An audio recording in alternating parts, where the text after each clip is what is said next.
John Cena closed out a retirement tour last night that saw WWE sell out the Capital One Arena in Washington, D.C.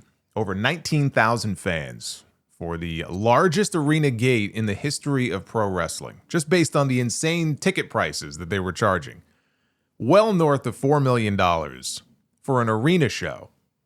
Now that's following gate records for Elimination Chamber in Toronto, WrestleMania in Las Vegas, SummerSlam in New Jersey, and Survivor Series in San Diego. All records for those events. Business-wise, the tour was a massive success for WWE and TKO. Creatively, this tour will be debated for years to come, right? The good, the bad, and the ugly of it. But for all the money they made off of this retirement tour, John Cena is now gone. And in a few weeks, the calendar will flip to 2026, and the question becomes, what now? What will they do now without a John Cena retirement tour to sell out all of those buildings? Probably eyeing that next big retirement run, because there may be a few of them next year, including AJ Styles and possibly even Brock Lesnar. Cena was a guest on Chris Van Vliet's podcast, and he hinted that Brock Lesnar may be retiring in Minnesota. And it just so happens WWE is running SummerSlam in Minnesota next year. I mean, Gunther, Obafemi, Braun Breaker, they would all be great choices for a final opponent for Brock. And there'll be time to debate, who that should be and how that should all go down. That was not the only thing that Cena said during that interview with Chris. He was asked what the original plan was for the heel turn at Elimination Chamber and for The Rock and Travis Scott's roles in it, which Cena waved off by saying, who cares? It doesn't matter. He's stealing The Rock's catchphrase. He goes, we can talk about what could have been until the cows come home. And I think that's what's great about the people who were left standing, certainly me and Cody. What's the change? This? All right, let's go. I don't dwell for 1 second on what could have been, because what could have been is Brock doesn't leave for the NFL and there's no John Cena. Spoken like a media-trained Muppet. He doesn't want to throw Triple H under the bus. He doesn't want to throw The Rock under the bus, and I understand. It's in the past. There's really nothing to be gained by doing it for him. But kudos to Chris for pushing on it. He was asking the questions that fans wanted answers to. He just wouldn't answer it. But in not answering it, I think he said a lot. You want to know what the original plan was? The original plan was that there was no plan. There was no plan for The Rock. It was done for a viral moment. The answer is that Travis Scott was training to wrestle, and he pulled out when the going got tough. Money in the Bank was supposed to be John Cena, Logan Paul, and Travis Scott against Cody Rhodes and the Usos. And it's for the better that it didn't happen.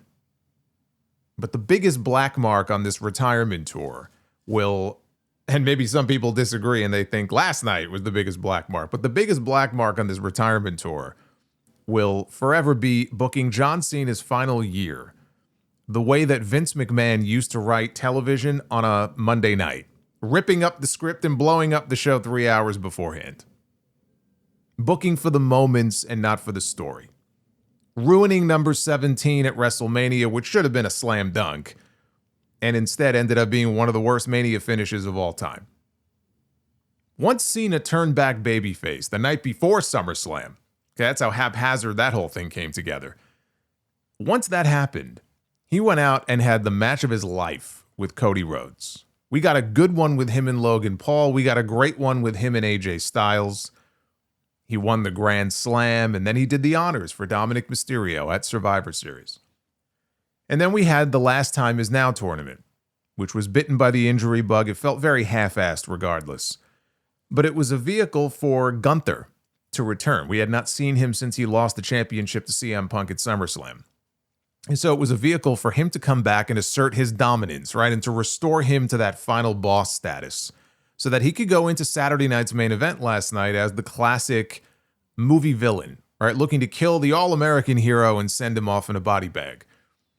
WWE decided they only needed John Cena for 36 dates, even though he was willing to commit to more. So we ended up with him not being around in the lead up to some of these matches, including this one. And instead, it all came down to one last performance in the ring to put a period on what has been a very blessed career. A career where he had more longevity on top than most of their own Hall of Famers.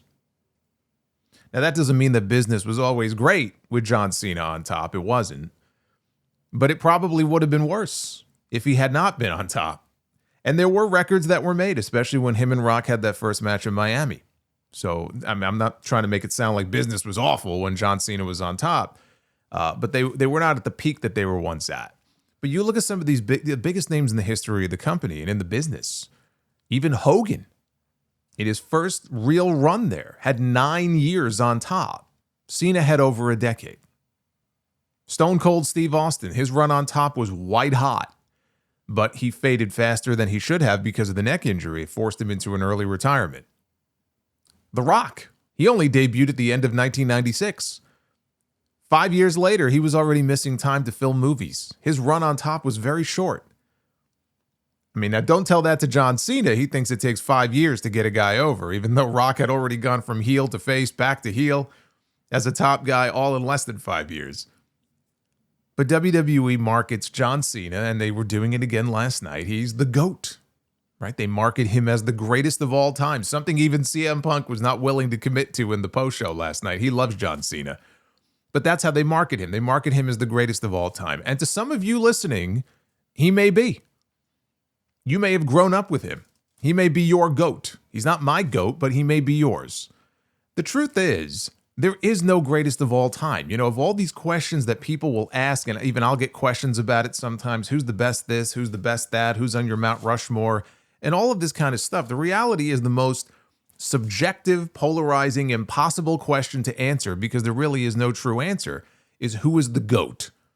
Who is the greatest of all time? Because what are the metrics that you even measure that by? Everybody is going to define that differently. You're just going by, your own personal preferences as far as in-ring talents and best in-ring professional wrestlers. Are you talking about business metrics? What are you talking about here?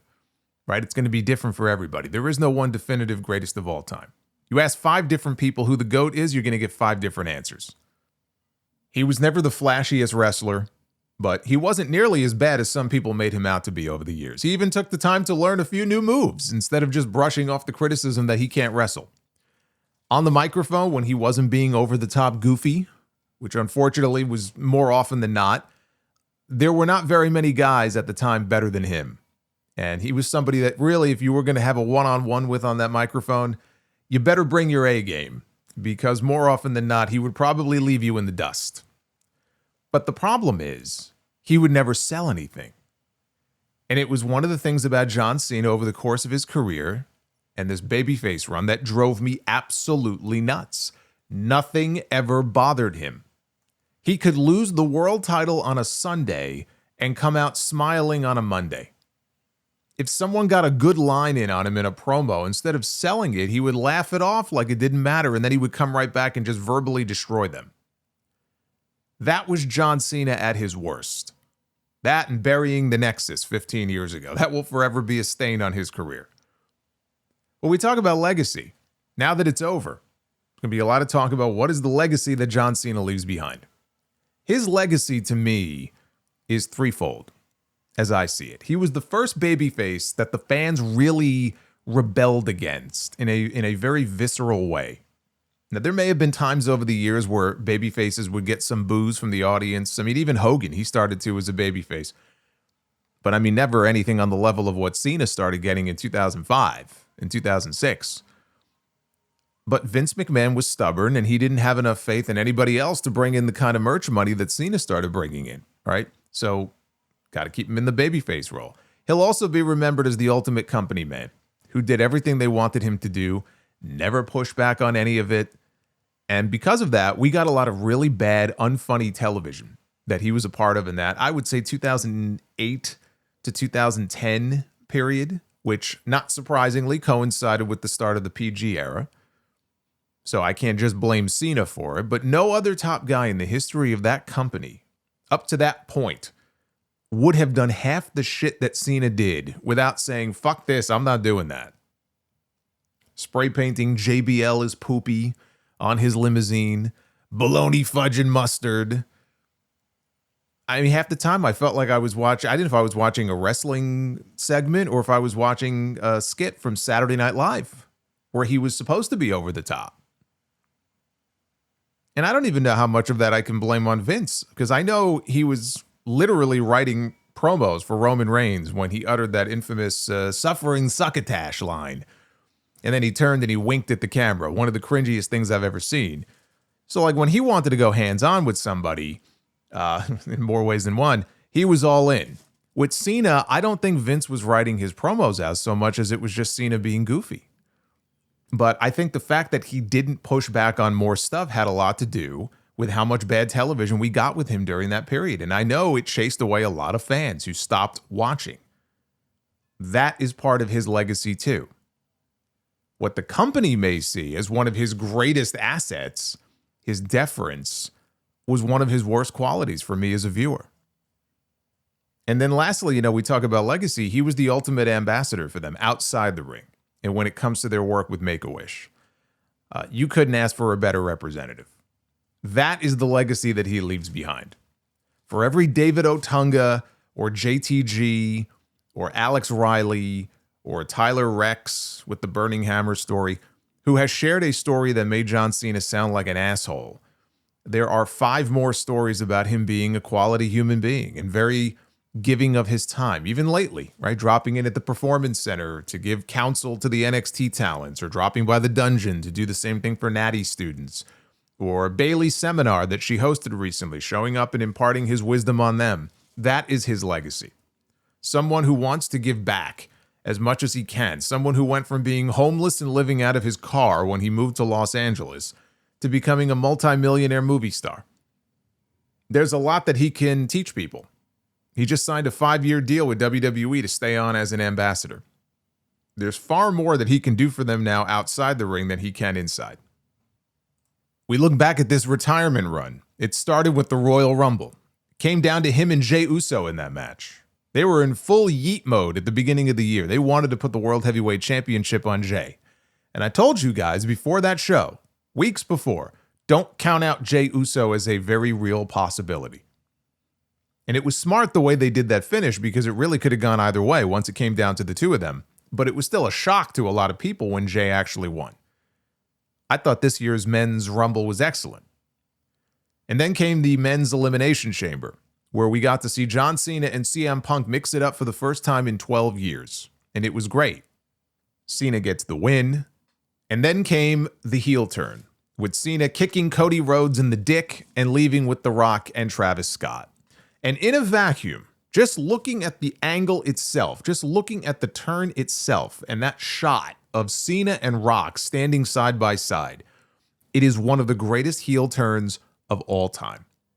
With the context of what followed, it is one of the worst. Everything that got people excited about where this could be going was nowhere to be found. The Rock was nowhere to be found. And when you realize that there was no plan to follow up on it, and it was only done because Ari Emanuel felt they needed The Rock on this show to jazz up ticket sales. And then Triple H thought he was the Booker of the Year by suggesting, hey, what if we turn John Cena heel? Right? Also, they could get a viral moment out of it. I would argue it's actually among the worst turns in wrestling history. It's like the idea of the invasion in 2001. It's so great, right? Until you see it in execution, and then you realize how much money was left on the table. Then came the match with Cody Rhodes at WrestleMania. In hindsight, they should have never turned him to begin with, because it was never going to work. The You People promos were never going to work in 2025.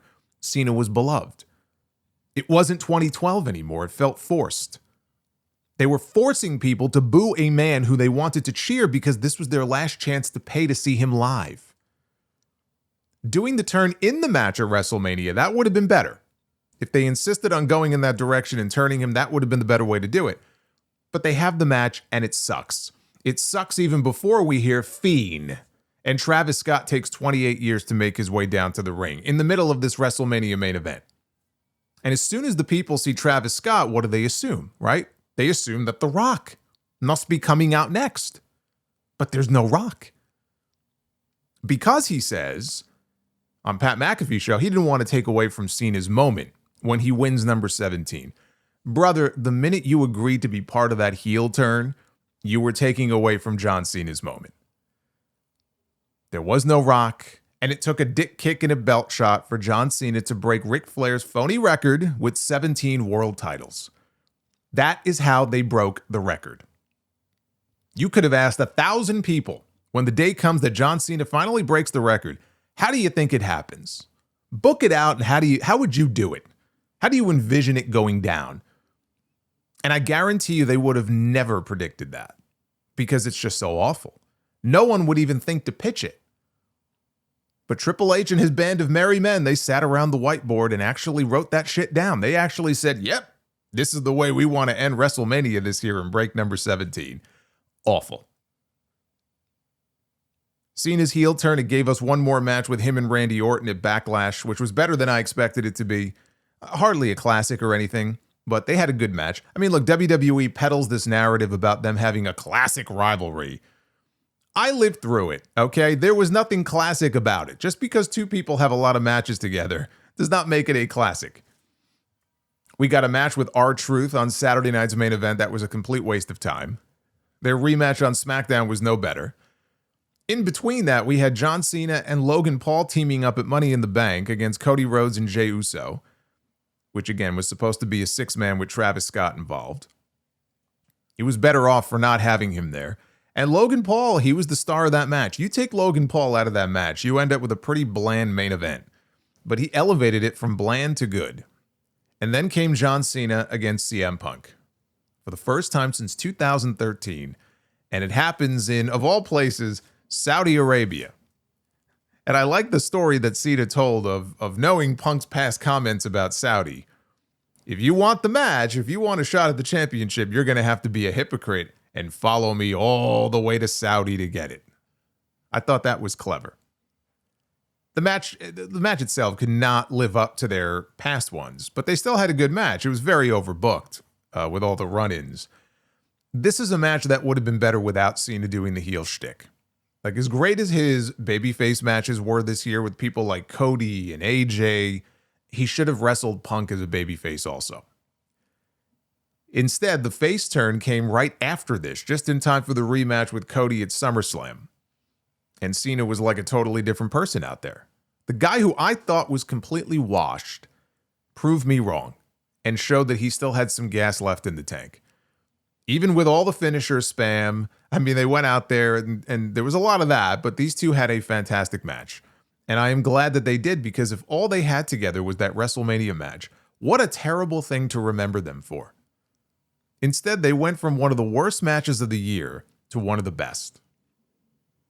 And this was really a turning point in this retirement tour. There was a throwaway tag match on SmackDown, but then came Clash in Paris and a singles match with Logan Paul that was very good. You know, in total, 5 of John Cena's last matches this year all involved Logan Paul, more than anyone else.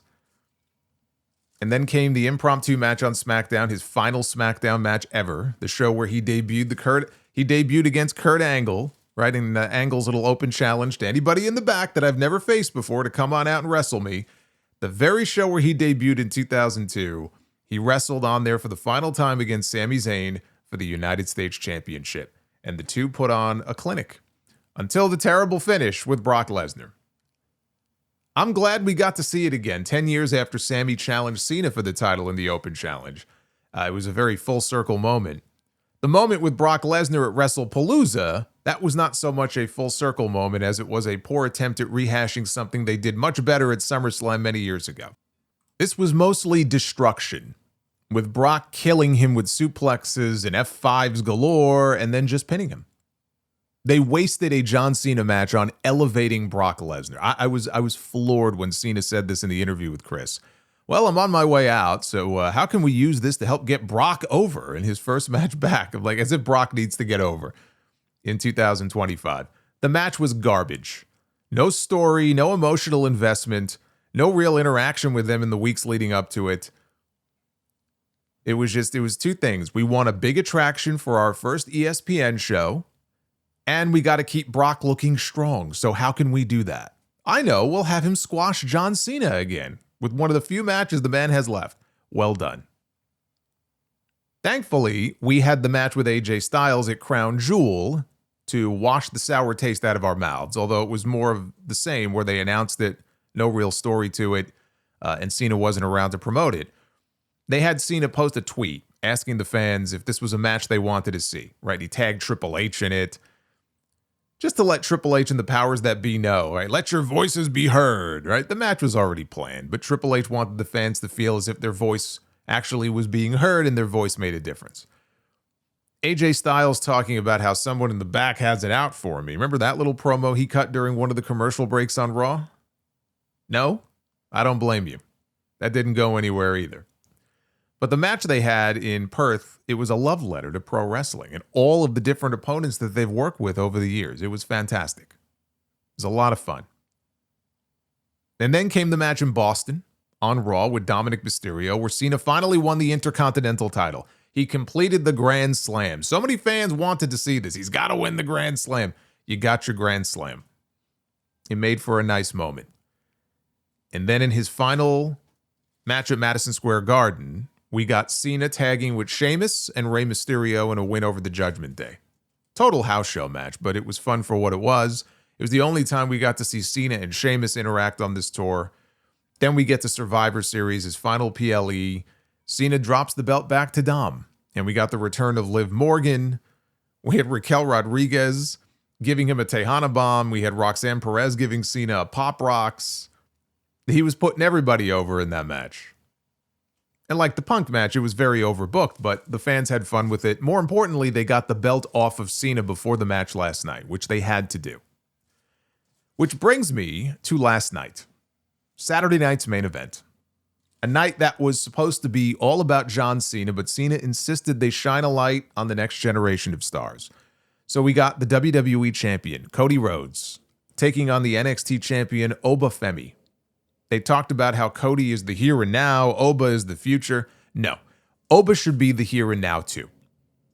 Starting in the Royal Rumble, it is time to elevate that man to main roster status. Let him defend the NXT Championship at New Year's Evil. Go ahead and book a triple threat match. Let him defend it against Ricky Saints and Javon Evans, coming out of the angle they did on TV last week. He doesn't even need to eat the pin to drop the belt. And then get him on up, because that man is ready to be one of the top 3 major players on Friday nights. You've got SmackDown expanding to 3 hours. They confirmed it this week, January 2nd. SmackDown moves back to 3 hours every Friday. The timing has never been better. How can I sit here and bitch and moan about how stale the shows feel and not endorse a move like that? It is exactly what the show needs to breathe new life into it. I thought Oba had a great showing last night. Cody gave him a lot before, of course, the predictable Drew McIntyre run-in. They didn't want to beat anybody. So that's the finish we got. Maybe even a little tease there for where they could potentially go with Oba if he is up in time for WrestleMania. Maybe we get something with Oba and Drew. They put Sol Ruka over Bayley, which was the right move. But again, in an effort to protect everybody, we got to protect the main roster star. They couldn't just let her win with the Soul Snatcher. They had to do the roll-up with Sol reversing into one of her own, and then she gets the win. They should have let her win with her actual finish, which that alone is going to get that woman over in no time once they call her up. AJ Styles and Dragon Lee, they picked up the win over Javon Evans and Leon Slater. I never expected them to put over the TNA guy on the show. I mean, he's not even under contract with them. But them boys made the most of the limited time they had, which was not nearly enough. It felt like maybe their time got cut. I don't even think they went a full 10 minutes. AJ Styles had a rare slip off the top rope on a phenomenal forearm attempt, which I presume was going to be the finish of the match. Leon Slater, I thought he improvised very nicely by immediately going over for the cover, but then he ended up falling victim to the Styles Clash. I am sure that AJ, you could kind of see it on his face, but I am sure that AJ was fuming on the inside about that botch. I am sure he's kicking himself over it, but this was fun while it lasted. You know, we don't have AJ for too many more of these, so we need to appreciate them while we still have them and hope that they do justice to him on his way out. They even gave Joe Hendry a cameo on the show in a segment with The Miz and R-Truth, which was nice to see. Obafemi, Joe Hendry, Sol Ruka, Javon Evans, right? Maybe Javon takes a little bit longer because I would strap him up with that NXT championship at Stand and Deliver first, and then give him a run with it before I call him up full time. But these are some of the faces that we need to see up on Raw and SmackDown in these next few months. And with SmackDown, we need to see them up there in a matter of weeks. They took the time last night to shine a spotlight on these people for a reason. And they did a good job of that, right? For that, we have John Cena to thank. And then it was Cena's turn. And it was cool to see him shaking hands with and hugging some of his past rivals at ringside. Rob Van Dam was there, Booker T, Mark Henry. All right, one of the all-time great Raw moments that Cena was a part of with the salmon jacket. Kevin Owens was there, Sami Zayn. Kevin Owens, by the way, one of the new coaches for LFG, the new season that's coming out. I think it's Owens and Natty. I think it looks like they're replacing Undertaker and Michelle McCool. So he was there. Sami Zayn was there. Trish Stratus, Eve Torres, even Haku. They had Haku there just to make sure Cena did business the right way on his way out. It's like Undertaker taping up his fists in the back at WrestleMania when Shawn Michaels wrestled Steve Austin. Got to have Haku there just to make sure everything goes down the way it's supposed to. And Cena had the perfect opponent for it. You know, there was a lot of repetition in some of the spots, but, you know, he gave the people the chance to do the "You Can't See Me" 2 or 3 different times. We had the usual multiple attitude adjustments, including one last avalanche one last one through the announce desk. But the story coming into this match was Gunther promising to not only beat Cena, but to make him give up. To do the one thing that John Cena has not done in more than 20 years. Now, I was hoping in the end, and I said this coming into last night, that they would give the fans that happy ending after a run this year that has been filled with lots of not so happy ones. As a fan, as a viewer, and if you were one of the 19,000 people who paid that record gate to be at the show last night, you were hoping they would buck the usual trend of retirement matches and not end things on a downer. There is precedent for it. Undertaker in the Boneyard match. Trish Stratus winning the world title from Lita in Toronto in her last match. Sting in AEW, even though he wanted to lose, they wouldn't let him. And he ended up having one of the greatest send-offs that any wrestler has ever had.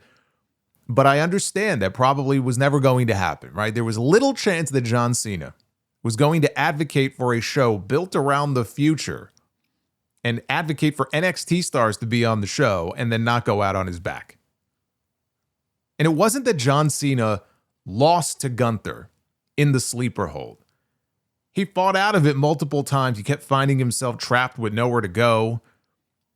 It was the way that he lost, which a lot of people they're calling it poetic. It's poetic. It's cinema. It's John Cena at peace with his fate, putting over the next generation, even though, I mean, technically Gunther is very much a part of this generation. He's not the next generation, but he was resigned to his fate, right? Oh, it's the perfect ending. I disagree. And I think it was the wrong finish. I think it was the wrong finish to have John Cena flash that smile and give that half-hearted tap out the way that he did. I think it's okay to give the fans something. It may not be a win, but I think you let those Cena fans hang on to the one thing that he stood by and preached for 20 years. Never give up. Don't ever give up. Cena fighting and scratching and clawing and trying everything he could to escape the hold, but failing, and then realizing this was probably the end. He has that moment of clarity that we saw last night, right? There was a moment there where they did the arm drop 2 times, and then on the 3rd time, the arm stayed up and he had the OK sign, and everybody cheered, right? You had the crowd literally begging him not to give up, chanting for Super Cena, which is a chant that blows my mind if you were watching John Cena during the actual Super Cena years, that we would wait long enough to have people chanting for Super Cena here in this match. But he flashed the OK sign after the arm drop twice, and he started to fight out of it again. I think that's where the finish should have been done. You have that man acknowledge, you know what, it's going to be okay. Right as he starts to fade and the lights go out and the referee calls for the stoppage. So Cena may have gone down, but he went down fighting until the very end, and he stayed true to his word. For all the t-shirts and the hats and the wristbands and the Make-A-Wish appearances and everything where he would always say, never give up. I mean, hell, he had it written on his goddamn socks last night after he took his tennis shoes off. and he left his shoes in the ring. He should have taken those off too, but maybe he's saving that for all the foot people, for the OnlyFans. I don't know. But I just think that that's the one thing you don't do. You know, like if he was still a heel, sure. Because as a heel, he betrayed most of what he stood for anyway. He was kicking people in the dick. He was hitting them in the head with the belt. But when you preach something for so long, and you know that you're going down as it is, and people are going to be upset, I think you give them something to hang their hat on. Where they can still be upset with Gunther for beating you, or upset with the booking because you lost. And look, Gunther is going to get massive heat regardless when he walks out on Raw tomorrow night. I don't know if it's going to be Roman Reigns heat coming out the night after WrestleMania 33, where they booed him for 8.5 minutes straight and wouldn't let him speak. I mean, that was something. But you can at least say the man stayed true to his word all the way until the bitter end. It's the way that they did it. That was not how John Cena's final match should have ended. In the eyes of a lot of fans who were upset. That's how they feel. That's how I feel. You could have gotten the same result with Gunther doing it the other way without pissing off the fans so much that one of the things that John Cena's final match will now be remembered for are the chants of bullshit. And you fucked up. And fuck Triple H. Boy, did they not like Triple H. The heat was more on him last night than it was on Gunther. The biggest heel in that building in Washington, D.C. last night was the booker. That's what happens when you plaster yourself all over the place, all the advertisements and WWE Unreal and all the media appearances, and you open up all these shows, right? You want your face out there. Everybody knows now, right? It's no secret that Triple H is the puppet master. He's the one pulling the strings behind the scenes, right? When you get praise for something like I'm sure he did at Elimination Chamber, I'm sure it's a great feeling. When shit goes sideways, you get the blame for that as well. I will say about Gunther, though, he did get a lot of heat leaving the building. I don't know if you saw the cell phone video of him walking to the bus outside and the fans mobbing him, just saying, fuck you, Gunther. They had to double up on security just so the guy can make it to the bus in one piece. See, that's old school heel heat right there. And I think he would have gotten that heat regardless, even if he would have put Cena out the way he did Goldberg. The people are going to say, well, it was John Cena's idea. First of all, we don't know if the finish itself was John Cena's idea. Cena absolutely wanted to lose. There's not a doubt in my mind about that. You go out on your back because they're staying and you're leaving, right? You go out on your back the way that most people come in, right? As a rookie, on their back. You go out the same way. But Triple H was on the post show last night and he was blasted with chants of, you fucked up, and AEW, which was kind of funny. He said, look, there are time-honored traditions in our business. There's a way that you handle your business. John has said the right thing his entire career, that it's about leaving this place better than you found it. You do what's right for the business. You do what's right for this industry. John has done that his entire career, and I'm going to do that my entire career, what I believe is right for this business.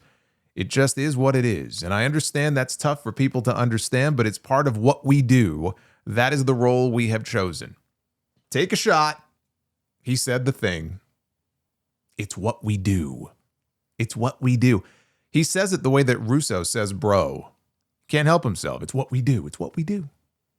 When asked if there was ever a question in his mind about the ending, he said, yeah, that is, if you were to say, what will John Cena do on his way out?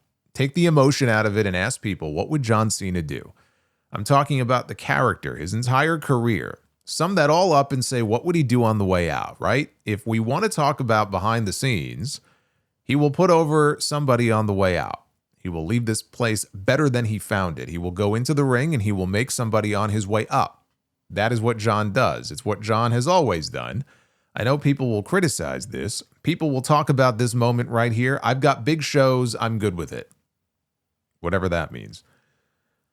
I mean, yes, what else is he going to say? John Cena wanted to leave the business better off than he found it, right? WWE today is a much bigger, more lucrative company than it was when John Cena won his first championship. To that end, he left it better than he found it. That has little to do with the actual finish of the match. Was it Cena's idea? Is it the way that he envisioned his final match ending? Did he have that finish in mind from the beginning of this whole thing? Like, if we come to find out that it was, then I'm happy for him that he got to go out on those terms that he set out for himself. That does not mean that everyone needs to like the way the finish was done. I don't understand the warped logic behind this idea that, well, if Cena wanted it that way, then we all have to like it. No, we don't. The fuck are you talking about? That's like saying, like, if we were to come to find out that it was actually John Cena's idea to turn heel, and for the heel turn to go down exactly the way that it did, and it wasn't, but let's just say it was, does that suddenly change how you feel about the heel turn? Does that suddenly change how bad that heel run was? No. It still sucked. It doesn't change anything. I've heard people say, well, Cena got to go out on his terms. No, he didn't. He has literally said he is not going out on his terms. That if he could do this forever, he would. But his body simply will not allow him to do so. So this is the way it has to be. The fans have every right to be upset if that's how they feel. And Triple H will get the heat that he deserves for it because it was either his idea to do it that way or he approved it. But either way, he's taken a lot of shit for it, deservedly so. He made more than a few missteps this year with this retirement run, okay? He deserves the heat for it. As soon as that match ended, the faces and the looks on all those people's faces, it was the closest thing to the Undertaker streak ending at WrestleMania that we have seen since then. That was worse as far as the reaction, but this was the closest thing to that I can think of. And they love it. They love those viral moments. They love all the engagement that this is getting on social media. They live for this stuff. And so now the hope is that they can take all the heat that Gunther is going to have coming out of this as the man who retired John Cena, and they can use it for good. If that's a match with Brock Lesnar at WrestleMania, Brock almost has to be the babyface if you do that because you just had Gunther tap out John Cena. He can't be the babyface. It would squander all the heat that he's going to have now. Maybe it's Brock. Maybe it's AJ Styles if Styles chooses to retire at WrestleMania. I don't know. There will be time to debate that and litigate that. Gunther's story is an interesting one. He went from the guy who never wanted to come work in the United States, specifically because he was not a fan of the product that Vince McMahon used to put out, to becoming one of their biggest, most protected stars and the man handpicked to retire John Cena. It has been quite the turnaround. It has been quite the journey for Gunther. It's actually nice to see. I may not have been a fan of the way they did the finish, but hopefully they at least use it for good. And for Cena, he gave it everything he had. He went from looking completely washed to proving a lot of people wrong, myself included, and having some of the best matches that he has had in more than a decade. I'm glad he got to work with some old faces again and even a few new ones. We can pick nits on other names that we would have liked to have seen him in the ring with. We got a mix of both. A lot of legends never get a retirement tour. They never get a retirement match. They never get to write that closing chapter. Good for him that he got the chance to do that. And always remember, kids, never give up until your last day at work. Then it's okay to give up.